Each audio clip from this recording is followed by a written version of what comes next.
Radio Kantipur, radio राष्ट्रको। नमस्कार, कान्तिपुर डायरीका साथमा केशु र म पार्वता। समाचार अब विस्तारमा। सरकारले स्वास्थ्य, शिक्षा, रोजगारी र आर्थिक पुनरुत्थानलाई प्राथमिकतामा राखेर आगामी आर्थिक वर्षको नीति तथा कार्यक्रम प्रस्तुत गरेको छ। कोभिड-19 ले अर्थतन्त्रमा पारेको प्रभाव न्यूनीकरण तथा आर्थिक पुनरुत्थानलाई प्राथमिकतामा राखेर राष्ट्रपति विद्यादेवी भण्डारीले सरकारको वार्षिक नीति तथा कार्यक्रम संघीय संसदको दुवै सदनमा अहिले प्रस्तुत गरिरहनु भएको छ। कोभिड-19 ले मुलुकको विकासको आकांक्षामा धक्का पुगेको भन्दै राष्ट्रपति भण्डारीले सरकारको प्राथमिकता पनि फेरिएको बताउनुभयो। मुलुक कोभिड-19 को महामारीको चपेटामा परेको छ, जुन लक्ष्य, योजना र गतिका साथ अघि बढ्न खोजिएको थियो त्यसमा व्यवधान आएको छ। विकासको आकांक्षा र गतिमा धक्का पुगेको छ। यस महामारीका कारण सरकारका प्राथमिकता बदलिएका छन्। अबको हाम्रो कार्यदिशा स्वास्थ्य, शिक्षा, रोजगारी र आर्थिक पुनरुत्थान हुनेछ। कोभिड-19 का कारण वैदेशिक सहायतामा कमी आउने भएकाले अधिकतम आन्तरिक स्रोत परिचालन गर्ने सरकारले जनाएको छ। आर्थिक क्रियाकलाप, कृषि तथा औद्योगिक उत्पादन, रोजगारी सृजना र विकास निर्माणलाई तीव्रता दिइने पनि नीति तथा कार्यक्रममा उल्लेख गरिएको छ। मुलुकहरूको आयमा कमी आउने, मित्र राष्ट्र तथा विकास साझेदारहरूको स्रोत साधन परिचालनको क्षमता, प्राथमिकता र क्षेत्र फरक हुन सक्ने अवस्था भएकाले अधिकतम आन्तरिक स्रोत परिचालन गर्ने, आर्थिक क्रियाकलाप, कृषि तथा औद्योगिक उत्पादन, रोजगारी सृजना, उत्पादनशील क्षेत्र, विकास निर्माण कार्य र सामाजिक जनजीवनमा थप क्षति हुन नदिई सुचारू गरी तीव्रता दिने। 10 वर्षमा उत्पादन दोब्बर गर्न कृषि पूर्वाधारमा ठूलो मात्रामा लगानी गर्न लागि पनि राष्ट्रपति भण्डारीले बताउनुभयो। सरकारले आगामी आर्थिक वर्षको नीति तथा कार्यक्रम उत्पादनशील तथा रोजगारीमूलक क्षेत्रमा लगानी केन्द्रित रहेको जनाएको छ। शिक्षित बेरोजगार युवाहरूलाई शैक्षिक प्रमाणपत्रका आधारमा व्यवसाय सञ्चालन गर्न शुरूआती पुँजी उपलब्ध गराइने पनि नीति तथा कार्यक्रममा उल्लेख छ। प्रधानमन्त्री रोजगार कार्यक्रमलाई यथार्थ उत्पादनमूलक रोजगारीमूलक गर्ने गरी कार्यान्वयन गर्ने पनि राष्ट्रपति भण्डारीले उल्लेख गर्नुभयो। शिक्षित बेरोजगार युवाहरूलाई शैक्षिक प्रमाणपत्रको आधारमा प्रोजेक्टमा आधारित सुरुवाती पुँजी उपलब्ध गराई भरसक निजको शिक्षासँग सम्बन्धित व्यवसाय सञ्चालन गर्न प्रोजेक्ट निर्माणमा समेत सहयोग गरी उत्प्रेरित गरिनेछ। प्रधानमन्त्री रोजगार कार्यक्रमलाई सिपयुक्त दक्ष जनशक्ति, रोजगारीको क्षेत्र र रोजगार सम्बन्धी अन्य कार्यक्रमहरूसँग आबद्ध गरी यथार्थ उत्पादनमूलक रोजगारी सृजना गर्ने, योगदानमा आधारित सामाजिक सुरक्षा प्रणाली थप सुदृढ गरी यसलाई दिगो बनाइने पनि सरकारले जनाएको छ। वैदेशिक रोजगारमा गएका श्रमिकहरूलाई पनि सामाजिक सुरक्षा कोषमा समावेश गर्ने सरकारको योजना छ। सरकारले आगामी आर्थिक वर्षको नीति तथा कार्यक्रम मार्फत गरीबीको कारणले कोही भोको पर्दैन, भोकले कोही मर्दैन भन्ने सिद्धान्तलाई पनि प्रभावकारी कार्यान्वयन गर्ने प्रतिबद्धता जनाएको छ। देशमा विद्यमान गरीबीको स्थिति मापन गरी गरीबी अन्त्यका लागि सरकारले रोजगारीको व्यवस्था र आय आर्जनका लक्षित कार्यक्रमहरू सञ्चालन गर्नेछ। अब नेपालमा गरीबीको कारणले कोही भोकै पर्दैन, भोकले कोही मर्दैन, यो सरकारको प्रतिबद्धता हो। राष्ट्रपति भण्डारीले कोरोना भाइरसको संक्रमण विरूद्ध एक ढिक्का भएर लाग्न सबैलाई आग्रह गर्नुभएको छ। संघीय संसदको संयुक्त बैठकमा नीति तथा कार्यक्रम प्रस्तुत गर्ने क्रममा राष्ट्रपति भण्डारीले कोरोना विरूद्धको राष्ट्रिय संकल्पमा एक ढिक्का भएर लाग्न सबैलाई आग्रह समेत गर्नुभएको छ।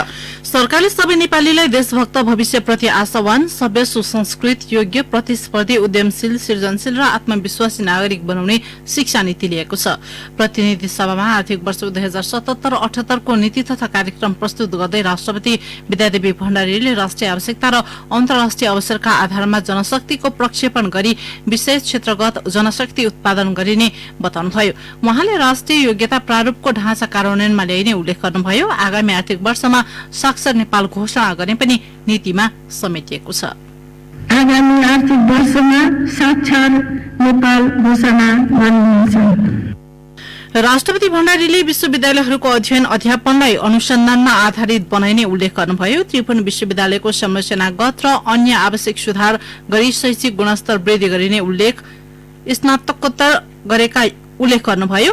स्नातकोत्तर गरेका युवालाई विकास निर्माण तथा शैक्षिक विकास सम्बन्धी काममा मूलघर परिचालन गरिने पनि नीति तथा कार्यक्रममा उल्लेख छ। सार्वजनिक विद्यालयको समग्र सुधारका लागि सार्वजनिक विद्यालय सबलीकरण दशक 2076 देखि 85 अभियान सञ्चालन गरिने सरकारको नीति छ। प्राविधिक जनशक्तिको अभाव हटाउन प्राविधिक शिक्षा विस्तार गरिने पनि नीति तथा कार्यक्रममा उल्लेख गरिएको छ। आगामी 3 वर्षभित्रमा सबै सामुदायिक विद्यालय तथा प्राविधिक शिक्षालयलाई पूर्वाधार सम्पन्न शिक्षण संस्थाका रूपमा विकास गरिने नीति तथा कार्यक्रममा उल्लेख छ। स्थानीय तहमा प्रारम्भिक बाल विकास कार्यक्रम सञ्चालन गर्न प्रोत्साहित गरिने पनि राष्ट्रपति भण्डारीले उल्लेख गर्नुभयो। 5 वर्ष मुनिका बालबालिकाहरूको सर्वाङ्गीण विकासका लागि स्थानीय तहमा प्रारम्भिक बाल विकास कार्यक्रम सञ्चालन गर्न प्रोत्साहित गरिनेछ।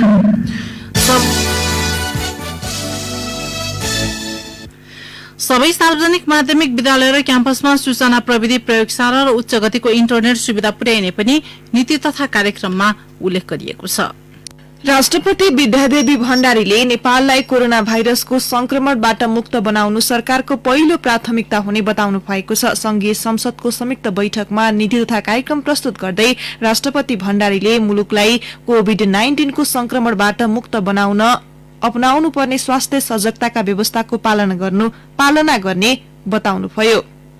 सरकारले महामारीको रोकथामका लागि अपनाउनु पर्ने स्वास्थ्य सजगताका व्यवस्थाहरूको पालना गर्ने गराउने, संक्रमणको परीक्षणलाई व्यापक बनाउने छ। औषधि, उपकरण र चिकित्सक लगायतका स्वास्थ्य कर्मीहरूको पर्याप्त व्यवस्था तथा परिचालन गर्ने। यस महामारीबाट नेपालभित्र कुनै पनि व्यक्तिको ज्यान जाने अवस्था आउन नदिन सरकार दृढतापूर्वक लागेको छ। महामारीका कारण मुलुकको सामाजिक आर्थिक लगायत सबै क्षेत्रमा पारेको प्रभावको समेत अध्ययन भइरहेको उहाँले बताउनुभयो। यस अध्ययनको आधारमा राज्य प्रणालीको प्रभावकारिता थप वृद्धि गरी सरकारले आन्तरिक आवागमन र आपूर्ति व्यवस्था सुचारू गर्ने, स्वास्थ्य र शिक्षा सेवामा गुणात्मक सुधार गर्ने, कृषि तथा औद्योगिक उत्पादन वृद्धि गर्ने र विकास निर्माण कार्यलाई तीव्रता दिने कार्यक्रमहरू कार्यान्वयन गर्नेछ। राष्ट्रपति भण्डारीले कोभिड-19 पछिको थप रणनीति र कार्ययोजना तय गरी क्षेत्रगत तथा विशेष किसिमका कार्यक्रम सरकारले तय गर्ने बताउनुभयो। उहाँले महामारीका कारण रोजगारी गुमाएकाहरू, श्रमिक तथा साना किसान लक्षित गरी कार्यक्रमहरू ल्याउने बताउनुभयो। महामारीका कारण रोजगारी गुमाएका श्रमिक, साना किसान, असहाय व्यक्ति, गरीब तथा विपन्न वर्गका परिवारलाई लक्षित गरी स्वास्थ्य, शिक्षा, सिप विकास तालिम, रोजगारी एवं आय आर्जन सम्बन्धी विशेष कार्यक्रम सञ्चालन गरिनेछ। महामारी अनपेक्षित रूपमा लम्बिन गएको अवस्थामा सरकारले त्यसलाई रोक्न थप प्रभावकारी कदम चाल्दै कार्यक्रमहरूको पुनः प्राथमिकीकरण र समायोजन समेत गरी स्रोत साधन परिचालन गर्नेछ। विषम परिस्थितिमा पनि सरकार मुलुकलाई समृद्ध र जनतालाई सुखी बनाउने अभियानमा थप दृढताका साथ अघि बढ्ने राष्ट्रपति भण्डारीले बताउनुभयो। कान्तिपुर डायरीमा अब ब्रेकको पालो। कान्तिपुर डायरीमा अब बाँकी प्रसंग। प्रधानमन्त्री केपी शर्मा ओलीले लिम्पियाधोरा सहितको मुलुकको नक्सा जारी गर्ने प्रतिबद्धता जनाउनु भएको छ। नेकपाको बिहान बसेको सचिवालय बैठकले नक्सा जारी गर्न सरकारलाई सुझाव दिएपछि प्रधानमन्त्री ओलीले नेपालको नक्सा जारी गर्ने प्रतिबद्धता जनाउनु भएको हो। भारतले आफ्नो भूमिमा मनपरी गरिरहँदा सरकार चुप लागेर बस्न नहुने भन्दै नेताहरूले तत्काल प्रभावकारी कदम चाल्न सुझाव दिएका थिए। सचिवालय स्रोतले भन्यो, नेपाली भूमिमा मनपरी गरिराख्ने तर सरकार चाहिँ चुप लागेर बसिराख्ने। सरकारी जनताप्रति सचिवालय सदस्यहरूको आपत्तिपछि प्रधानमन्त्री ओलीले तत्कालै नेपालको नक्सा जारी गर्ने प्रतिबद्धता जनाउनु भएको हो। पहिला मुलुकमा नक्सा जारी गर्ने अनिवार्यता र छलफल हुँदै गर्छ भन्ने निष्कर्षमा प्रधानमन्त्री सहितका नेकपा नेताहरू पुगेका हुन्।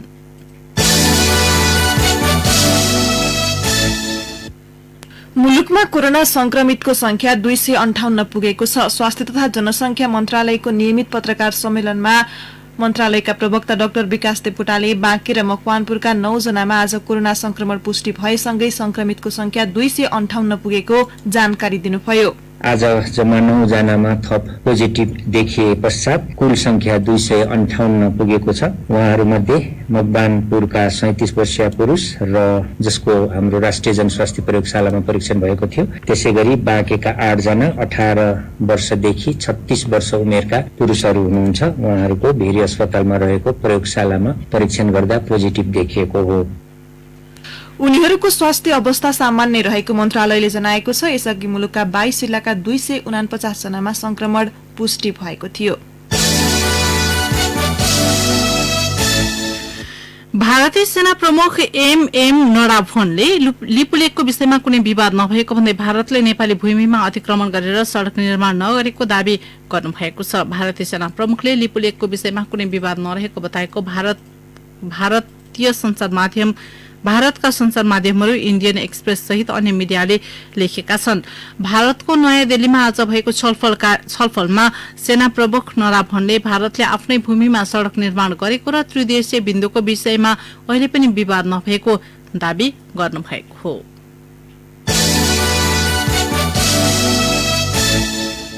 अब पालो कान्तिपुर सविस्तारको। कान्तिपुर सविस्तार। कोभिड-19 रोकथाम तथा नियन्त्रण उच्च स्तरीय समन्वय समितिले लकडाउनको मोडालिटी परिवर्तन गर्न सरकारलाई सिफारिश गर्ने निर्णय गरेको छ। समितिको आज बसेको बैठकले जेठ 5 गतेपछि लकडाउनको मोडालिटी परिवर्तन गर्न सरकारलाई सिफारिश गर्ने निर्णय गरेको हो। स्वास्थ्य क्षेत्रका विज्ञहरूसँगको छलफलपछि समितिले जोखिम क्षेत्र छुट्याएर लकडाउनको मोडालिटी परिवर्तन गर्ने निर्णय गरिएको प्रधानमन्त्री तथा मन्त्री परिषद कार्यालयका सचिव नारायण बिडारीले बताउनुभयो। जारी लकडाउनको समीक्षा गर्दै समितिले उच्च जोखिममा रहेको क्षेत्र, मध्यम जोखिममा रहेका क्षेत्र र न्यून जोखिममा रहेका क्षेत्रको पहिचान गरी मोडालिटी परिवर्तन गर्ने निर्णय गरेको उहाँले जानकारी दिनुभयो। यसैबीच सरकारले लकडाउनलाई प्रभावकारी कार्यान्वयन नगर्दा मुलुकभर संक्रमितको दर भने बढ्दै गएको छ। नोभल कोरोना भाइरस विरुद्ध औषधि पत्ता नलाग्दा विश्वले अपनाउँदै आएको सबैभन्दा प्रभावकारी उपाय हो लकडाउन, अर्थात् सार्वजनिक चहल पहल र आउजाउ कम गर्ने। यही लकडाउन नगर्दा अमेरिकाले ठूलो मानवीय क्षति बेहोरिरहेको छ। छिमेकी भारतमा समेत लकडाउन खुकुलो हुँदा ठूलो मानवीय क्षति उन्मुख भइरहेको छ। मुलुकमा गत चैत 11 गते लकडाउन सुरु भएपछिको सुरुवाती दिनमा केही प्रभावकारी देखिए पनि सरकारले पछिल्लो समय अघोषित रूपमा लकडाउन पुरै खुकुलो बनायो। उपत्यका र जिल्लामा आउजाउ समेत करिब सहजताकै अवस्थामा पुग्यो, अर्थात् भिआइपी र अत्यावश्यकीय सेवाका नाममा सडक व्यस्त जस्तै देखिन थाले। पछिल्लो समय कोरोना संक्रमितको संख्या दिन प्रतिदिन बढ्न थालेपछि सरकार केही झस्किएको छ। कोरोना संक्रमितको दर उच्च हुन थालेपछि उपत्यका सहित मुलुकभर लकडाउन पुनः कडाइका साथ लागू गर्ने सरकारले संकेत गरेको छ। पर्यटन मन्त्री योगेश भट्टराई लकडाउन खुकुलो पार्ने नीति नै छैन, अति आवश्यक कामहरूको निम्ति मात्रै पास गर्ने भनेर स्थानीय प्रशासनलाई सरकारले अधिकार दिएको छ र उहाँहरूले त्यस अनुसार काम गर्नुभएको छ। अब त्यसो गर्दाखेरि केही बढी गएको छ भने अब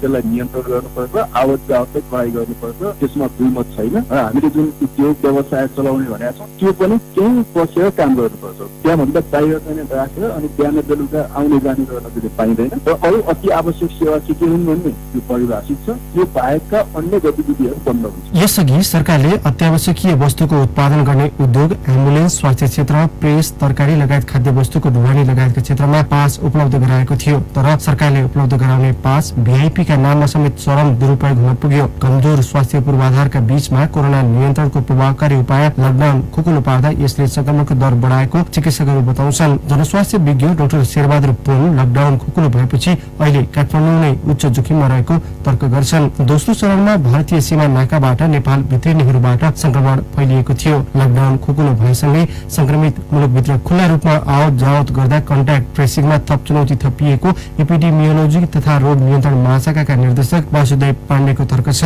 चुनौती छ। अब टेलिफोन लकडाउनको ट्र्याकिङ गरेर पनि हामीले हेरिरहेका छौँ। यो ठुलो जिम्मेवारी भनेको स्थानीय सरकारको हो र स्थानीय सरकारलाई हामीले समन्वय गरेर उहाँले चाहिँ राम्रोसँग कन्ट्याक्ट ट्रेसिङको कामलाई अझ व्यापक रूपमा लैदिनु पर्ने हुन्छ। त्यो हामीले समन्वय गर्दैछौँ। अरू बिचमा अहिले अब यो नयाँ रोग हो, नयाँ समस्या हो, हाम्रो फेरि यो केन्द्र प्रदेश र स्थानीयको जुन समन्वय गर्ने पनि हामी अब सिक्दै पनि छौँ। यो सबै कुरा गर्दा यसमा थप चुनौतीहरू बढेका हुन्। कोभिड-19बाट शिथिल अर्थतन्त्रलाई चलायमान बनाउने र कोरोनाको संक्रमण प्रभाव परि नसकेको मनोविज्ञानबाट सरकारले लकडाउन खुकुलो पारेको हुन सक्ने सरोकारवाला बताउँछन्। यो बीचमा छिमेकी भारतसँगै युरोपेली केही मुलुकले लकडाउन खुकुलो पारेको प्रभाव नेपालमा परेको कुरालाई नकार्न नसकिने त्रिभुवन विश्वविद्यालयका प्राध्यापक एवं सूक्ष्म जीव विज्ञ डाक्टर प्रकाश घिमिरेको तर्क छ। लकडाउन खुकुलो पार्दा संक्रमण दर निकै उच्च गतिमा फैलिनु भएकाले कमजोर स्वास्थ्य पूर्वाधार भएको हाम्रो जस्तो मुलुकमा स्थिति भयावह हुन सक्ने घिमिरेको भनाइ छ। ट्रान्समिसन धेरै भएको खण्डमा आइसोलेसन गर्ने फेसिलिटी नहुन सक्छ। आइसोलेसन गर्ने फेसिलिटी नहुँदाखेरि आज वीरगञ्जमा जस्तो स्थिति देखिया छ त्यो अन्त पनि आउन सक्छ। त्यसकारण अथुवाको घरमा खोल्नु हुँदैन। सबै ठाउँमा ट्रान्समिसन भयो भने हाम्रो हेल्थ सिस्टमले यो सबै कुरालाई काट्रो गर्न सक्दैन। मुलुकमा कोरोना संक्रमण जोखिम बढ़िरहँदा 3 तहका सरकार बीच तालमेल समेत मिल्न सकेको छैन, जसका कारण सीमा पारी झण्डै 1.5 महिनासम्ममा नागरिकहरू क्वारेन्टाइनमा बस्नु पर्यो। भारतमा रेल सेवा चालू भएसँगै रूपन्देही, कपिलवस्तु, बाँके लगायतका सीमा क्षेत्रमा अझै हजारौं अलपत्र छन्। झण्डै 2 महिना पुग्न लागेको लकडाउनले उपलब्ध गराएको समयलाई परीक्षण र कन्ट्याक्ट ट्रेसिङमा लगाउन असफल भएको सरकार अहिले आएर बल्ल परीक्षणको गति र संख्या बढाउने तयारीमा छ। लकडाउन कोरोना संक्रमणलाई फैलिन नदिन र संक्रमितको पहिचानका लागि समय उपलब्ध गराउने माध्यम मात्रै हो, तर त्यसैलाई सदुपयोग नगरिँदा र यसैले संक्रमण निमिट्यान्न पार्छ भन्ने बुझाइका कारण सर्वसाधारणको दैनिकी कष्टकर बन्दै गएको छ। लकडाउनले उपलब्ध गराएको समयमा र्यान्डम परीक्षणको दायरा नबढाउने र संक्रमितलाई आइसोलेसनमा नराख्ने हो भने नेपाल जस्तो कमजोर स्वास्थ्य संरचना भएको मुलुकमा वर्ष दिन नै लकडाउन गरे पनि संक्रमण नियन्त्रण गर्न सकिँदैन। रेडियो कान्तिपुरका लागि अनिल परियार, काठमाडौँ। कान्तिपुर सविस्तार।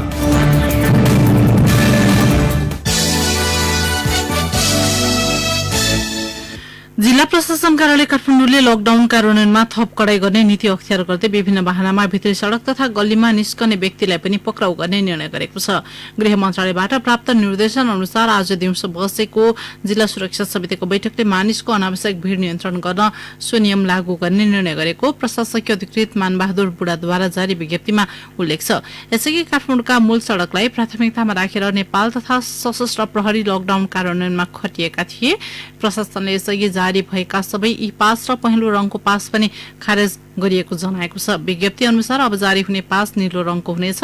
यस्तै निर्माण सामग्री बोकेका हेभी सवारी साधन भने बेलुकी 8 बजेदेखि बिहान 6 बजेसम्म मात्रै सञ्चालन गर्न पाइने प्रशासकीय अधिकृत बुढाले जानकारी दिनुभयो। उहाँका अनुसार एम्बुलेन्स, सब वाहन, औषधि तथा स्वास्थ्य सामग्री, पेट्रोलियम पदार्थ, ग्यास, सबै खाद्य वस्तु, तरकारी तथा फलफूल लगायतका सामग्री बोकिएका गाडीले भने बिना पास नै आवागमन गर्न पाउनेछन्।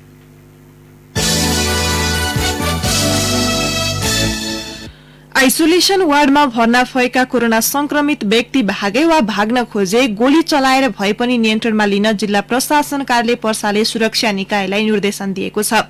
जिल्ला संकट व्यवस्थापन केन्द्रको आज बसेको बैठकले संक्रमित व्यक्ति भाग्न नदिन सुरक्षा निकायले उच्च सुरक्षा सतर्कता अपनाउने, भाग्न खोज्ने व्यक्तिलाई नियन्त्रणमा लिन आवश्यकता अनुसार बल प्रयोग गर्ने र यसका लागि सुरक्षा निकायलाई गोली समेत चलाउने अधिकार प्रदान गर्ने निर्णय भएको सहायक प्रमुख जिल्ला अधिकारी ललित कुमार बस्नेतले बताउनुभयो। कान्तिपुर डायरीमा पुनः ब्रेकको पालो। अब आर्थिक प्रसंग। सरकारले आगामी वर्षमा कृषि क्षेत्रमा थप आधुनिकीकरण, यान्त्रिकरण र विशिष्टीकरण गरी उत्पादकत्व तथा उत्पादन वृद्धिमा जोड़ दिने घोषणा गरेको छ। संघीय संसदको संयुक्त बैठकमा नीति तथा कार्यक्रम प्रस्तुत गर्ने क्रममा राष्ट्रपति विद्यादेवी भण्डारीले सरकारले कृषि वस्तुको प्रशोधन, उद्योग स्थापना गरी प्रशोधित खाद्य वस्तु निर्यात गर्ने नीति लिएको बताउनुभयो। कृषि र कृषिजन्य उद्यम व्यवसायलाई रोजगारीको मुख्य क्षेत्रको रूपमा विकास गर्ने उहाँको भनाइ थियो। प्रधानमन्त्री कृषि आधुनिकीकरण परियोजनालाई पुनः संरचना गरी कृषि क्षेत्रको रूपान्तरणको प्रमुख कार्यक्रमको रूपमा मुलुकभर विस्तार गरिने उहाँले बताउनुभयो। अब अन्तर्राष्ट्रिय प्रसंग महामारीको रूप लिएको कोरोना भाइरसको कारण विश्व अर्थतन्त्रमा 5 खर्ब 80 अर्ब अमेरिकी डलरदेखि 8 खर्ब 50 अर्ब डलरसम्म क्षति हुन सक्ने एसियाली विकास बैंक एडीबीले जनाएको छ। यो विश्वको कुल गृहस्थ उत्पादनको 6.4 देखि 9.7% बराबर हो। एडीबीले आज सार्वजनिक गरेको कोभिड-19 ले अर्थतन्त्रमा पारेको असर सम्बन्धी प्रतिवेदन अनुसार एसिया पेसिफिक क्षेत्रमा मात्र 3 महिनाको अवधिमा 1 खर्ब 70 अर्ब डलर क्षति पुग्ने उल्लेख छ। कोरोना महामारी नियन्त्रणको 6 महिनाको लामो अवधिमा 2.5 खर्बसम्म क्षति पुग्न सक्ने पनि प्रतिवेदनमा उल्लेख गरिएको छ। एसिया क्षेत्रको उत्पादनमा करिब 30% ले गिरावट आउन सक्ने पनि एडीबीले जनाएको छ। महामारीका कारण विश्वभर 15 करोड 80 लाखदेखि 24 करोड 20 लाखसम्मको रोजगारी गुम्न सक्ने पनि प्रतिवेदनमा जनाइएको छ। त्यसमध्ये एसिया पेसिफिक क्षेत्रले मात्रै 70% रोजगारी गुमाउनेछ। ठूलो संख्यामा रोजगारी गुमेसँगै करिब 1 खर्ब 80 अर्ब अमेरिकी डलरसम्म आय घट्ने पनि एडीबीको प्रतिवेदनमा उल्लेख छ। युरोपेली मुलुकमध्ये सबैभन्दा ठूलो अर्थतन्त्र भएको जर्मनीमा कोभिड-19 का कारण अर्थतन्त्रमा 2.2% को संकुचन आएको छ। जर्मनीमा सन् 2009 यताकै सबैभन्दा ठूलो मन्दी आएको बीबीसीले जनाएको छ। अब खेल प्रसंग इंग्ल्याण्डको राष्ट्रिय क्रिकेट टोलीले आगामी साताबाट व्यक्तिगत प्रशिक्षण शुरू गर्ने भएका छन्। इंग्ल्याण्ड र वेल्स क्रिकेट बोर्डले अर्को साताबाट खेलाड़ीको व्यक्तिगत प्रशिक्षण शुरू गर्ने जनाएका हुन्। कोरोना संक्रमणका कारण सबै खाली म्याच र प्रशिक्षण गत मार्च यता ठप्प छन्। कोभिड-19 विरुद्ध सरकारी नीति अवलम्बन गर्दै खेलाड़ी प्रशिक्षणमा उतार्ने तयारी भइरहेको छ। पहिलो दुई साताको व्यक्तिगत प्रशिक्षणपछि सामूहिक प्रशिक्षण शुरू हुने बोर्डले जनाएको छ। क्रिकेटकै अर्को प्रसंगमा भारतीय राष्ट्रिय क्रिकेट टोलीलाई पनि प्रशिक्षण दिने तयारी भइरहेको छ। कोरोना संक्रमणका बीच भारतीय क्रिकेट बोर्ड बीसीसीआईले राष्ट्रिय टोलीको प्रशिक्षण तयारी शुरू गर्न लागेको हो। निकट भविष्यमा नै क्रिकेटका गतिविधि शुरू हुने भन्दै बीसीसीआईले राष्ट्रिय टिमलाई तयारी अवस्थामा राख्न प्रशिक्षणको तयारी गरेको हो। प्रशिक्षण अघि सबै खेलाड़ीलाई आइसोलेसनमा राखिने बीसीसीआईको तयारी छ। हवस् त यिनै प्रसंगसँगै कान्तिपुर डायरीको यो बुलेटिन यही सकिन्छ। 8 बजे हामी सेक्युरिटी एन्ड क्राइम डायरीका साथमा उपस्थित हुने नै छौं। अहिलेलाई केशु र म पार्वता आज्ञा माग्छौं। नमस्कार। सूचना र मनोरञ्जनको संवाहक रेडियो राष्ट्रको रेडियो कान्तिपुर।